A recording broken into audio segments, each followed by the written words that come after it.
여러분 안녕하십니까? 여러분들 지난 주말 어떻게들 보내셨습니까?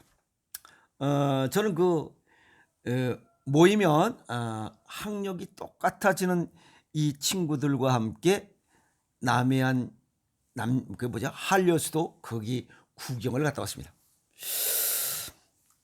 무슨 그런 그룹이 있냐고요? 바로 국민학교 동창생들입니다. 모이면 뭐 잘난 놈도 없고 뭐 못난 놈도 없고 다 똑같아요. 뭐 학력이 그런 거 필요 없어요. 그냥 다 똑같이 그냥 국민학교 졸업생입니다. 아시겠어요? 너무 좋습니다. 그래서 뭐 남해안 한려수도 한 바퀴 돌면서 독일 마을 또 아메리칸 빌리지 미국 마을 또 뭐 이순신 뭐시 뭐 했다는 거기 뭐 남해 대교 그다음에 또 뭐 있더라? 그 보리암 그 하동에 뭐시 작년도에 그 뭐 케이블카가 됐대요. 아주 이빨이 길어요. 거기 또 구경도 하고 그 보리암 거기 갔는데 그 스님이 그 목탁을 두드리면서 하는데 영 목소리가 아니에요. 에? 뭐라 그랬냐면 나무아미 탑을 돈 긁어라 돈 긁어라 빨리빨리 긁어라 돈 긁어라 나무아미 탑을 돈 긁어라 뭐 이런 소리가 들려. 왜 그러냐면 코로나가 끝난 뒤로 사람들이 얼마나 많은지 아주 빠곡해요. 발 디딜 틈이 없어요. 그러니까 그냥 스님의 입장에서는 이게 윈 떡이냐고 돈 긁어라 돈 긁어라 나무아미 탑을 돈 긁어라 아마 이런 주문을 외우는 것 같아. 거기 그 돈통 옆에 있는 그 돈 긁는 그 모씨한테. 그래서 아주 굉장히 그 아주 특이한 이런 불경 이거 목탁 두드리는 소리를 들었습니다. 그 보리암이 있는 그 왜 그럼 거기다가 보리암을 졌냐니까 그 꼭대기에 그 금산이라고 거기가 뭐 태조 이성계가 뭐 기도발 받고서 무엇이 됐대요. 그렇다고 거기다 그걸 진 거래요. 어쨌든 뭐 돈 긁어라 나무 위탑을 그런 또 특이한 그 스님의 목소리도 듣고 왔습니다. 그리고 더 특이한 거는 원래 이 관광버스 놀러 돌아다닐 때는 뭐예요? 거기서 뭐 술도 한 잔 먹고 그 관광버스에 오줌도 깔기고 뭐 이렇게 해야 되는데 노래방도 해야 되는데 그게 없어요. 그게 무슨 법적으로 못하게 됐대요. 그냥 뭐 미식미식한 거예요. 그러니까 뭐 이제 서로 얼굴 보면서 이런저런 세상 사는 게 옛날에 너무 빤스 뜯어진 거 있고 아니 뭐 별의별 얘기들 다 그냥 오히려 더 재밌었어요. 여러분도 한번 여행 다녀보세요. 그리고 이제 특이한 게 뭐냐면 휴게소마다 차가 쓰는 겁니다. 왜 이렇게 쓰는 거야? 그랬더니 오줌이 매려서 쓴대요. 오줌이 매려서 방광이 기능이 제대로 작동이 안 되는 거야. 그래서 오늘 그 방광에 관한 이야기 정리하면서 유튜브를 열도록 하겠습니다. 일반적으로 우리가 방광하면 뭐 과민성 방광염이네 뭐 방광 어쩌고 저쩌고 얘기를 합니다. 요거는 신경인성 방광이라고 해서 1차성은 과민성 방광이고 2차성 질환인 신경인성 방광, 즉 이름처럼 신경과 연관돼 있는 방광의 기능상의 문제다 이렇게 이해하시면 됩니다. 그리고 이 방광 질환은 겉으로는 뭐 잘 나타나지 않아요. 그러니까 뭐 멀쩡한 거야. 근데 이게 아주 삶의 질이 떨어진 퀄리티가 아주 떨어지는 이게 질환 중에 하나입니다. 그렇다고 해서 뭐 죽을 것도 아니에요. 근데 신경 쓰이고 아주 생활 모양다리가 안 나는 이런 질환 중에 하나입니다. 그런데 배뇨 장애가 여러 가지 원인이 있겠지만 그중에 이 신경인성 방광을 그냥 방치하면 위험성이 가장 큰 질환 중에 또 하나입니다. 아시세요? 건강보험심사평가원에서 발표한 신경인성, 즉 이 말 그대로면 신경이 원인이 된 이러한 방광 환자들 현황을 보니까 2017년도에 45만 4,984명에서 2021년도에 62만 329명이에요. 약 20, 이게 몇 명이야? 한 20만 명이 늘었죠. 그래서 36%가 늘었습니다. 그러면 왜 이 신경인성 환자가 늘었냐 이게 방광 환자가. 그 원인에 대한 게 또렷하게 나오잖아요. 거기 원인들이 보면 아주 굉장히 무서운 질환들이 연관돼 있다는 거예요. 신경질환으로 방광신호 전달에 문제가 생겨서 생긴 원인이다 해서 이 질환이다 해서 신경인성방광이라고 이름을 붙였는데, 이 질환 이름이 붙여진 것처럼 신경학적인 이상으로 방광이 제 기능을 못하는 질환이다. 뭐 어찌 보면 신경정신질환이다 이렇게 생각할 수 있습니다. 그래서 이거는 저절로 생긴 것이 아니라 다른 것이 원인이 돼서 2차로 생긴 질환이다. 그래서 2차성 질환입니다. 그럼 1차성 질환은 방광 자체가 문제가 생긴 거. 이건 과민성 방광염, 이건 1차성 질환이에요. 이제 정확히 구분이 갔죠. 예. 그러면 이 2차성 질환인 신경인성 방광이 이 방광이 생기게 된 원인이 뭐냐 이야. 대단히 무섭습니다. 척수염이에요. 척추 디스크, 아시겠어요? 척추관 협착증, 그 다음에 다발성 경화증, 중풍, 파킨슨, 치매 등 다양합니다.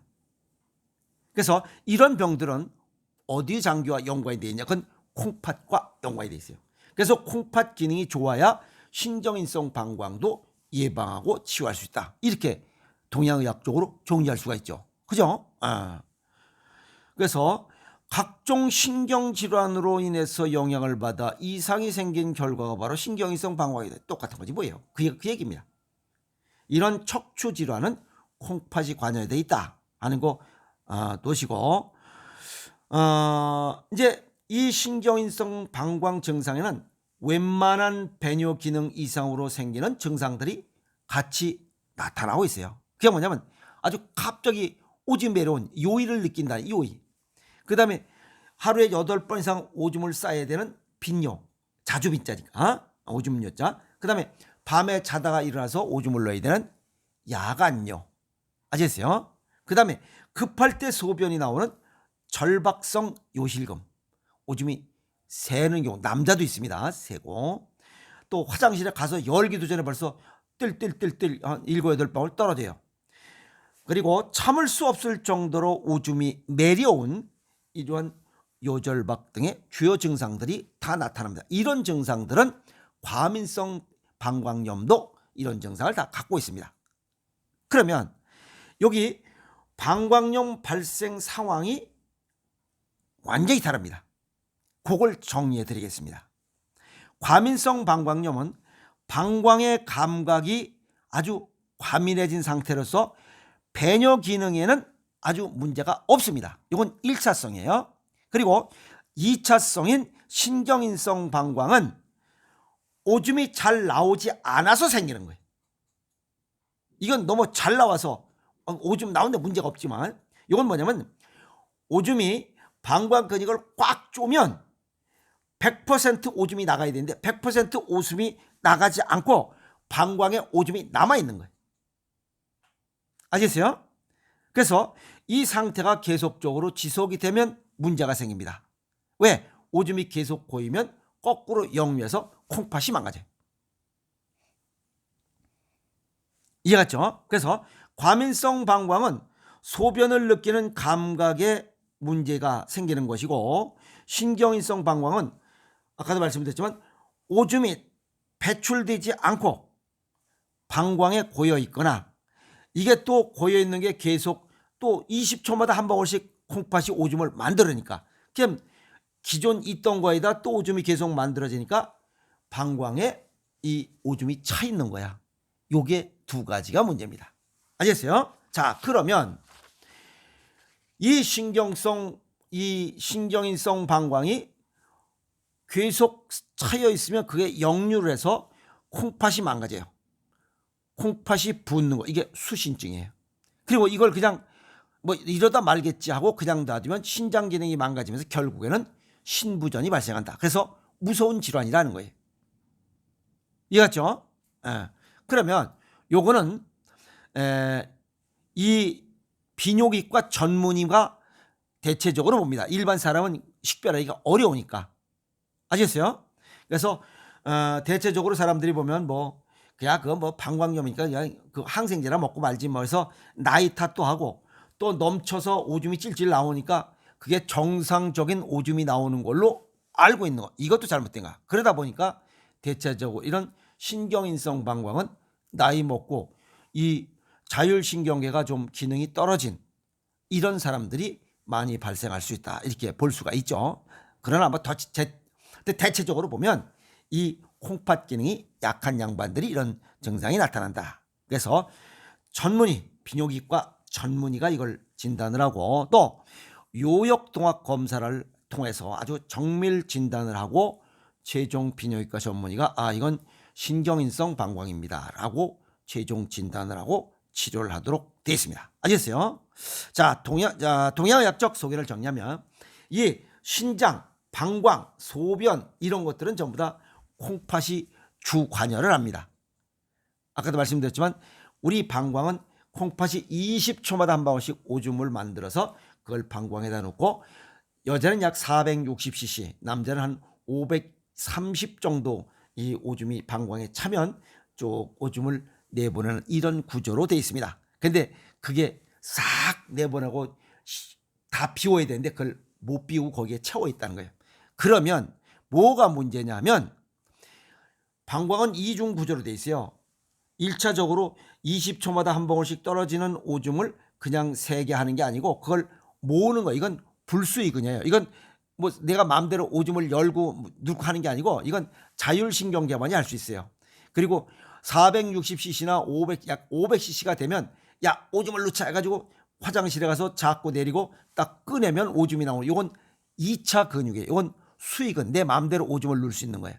그래서 1차 불수의근과 2차 수의근의 이 두 개의 근육에 관련된 것은 간이 관여하고 있어요. 그래서 간도 신경인성 방광에 연관이 되어 있고 콩팥이 주 담당이고 보조는 간이다. 이렇게 정리하면 됩니다. 그러면 콩팥이 왜 이런 문제가 일으키느냐? 그게 바로 쓰달차싱, 쓰고 달고 차갑고 싱거운 이런 음식을 많이 먹으면 콩팥 기능이 약해지면서 신장 방광 기능이 약해진다. 그러면서 무슨 문제를 일으키냐면 척수염, 척추 디스크, 협착증, 다발성 경화증, 중풍, 파킨슨, 치매 같은 척추와 관련된 질환을 일으키는 원인이 인조 단맛이에요.